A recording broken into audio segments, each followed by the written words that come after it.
যোৱাৰ বিগতৰ ভোটাৰ কাৰ্যকালত মই যিমান সংখ্যাত মই লাভ কৰিছিলোঁ, যিমান ভোটত এইবাৰ অধিক ভোটত লাভ কৰা মোৰ আত্মবিশ্বাস আছে।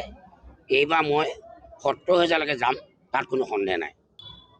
দলে বঞ্চিত কেতিয়া কৰিব নোৱাৰে, নিশ্চয় মোৰ আত্মবিশ্বাস আছে। আৰু মই এইবাৰ যদি দলে টিকেট দিয়ে মই বিপুল ভোটে জয়ী কৰিম, তাৰ চিন্তা নাই। নিজৰ ৰিপৰ্ট কাৰ্ড যিহেতুকে দিছে, আপুনি 1ৰ পৰা 10ৰ ভিতৰত আপোনাৰ নিজৰ ৰিপৰ্ট কাৰ্ডত আপুনি নিজে কিমান মাৰ্কছ দিব বিচাৰে? মই 10ৰ ভিতৰত 10ই দিম, চিন্তা নালাগে।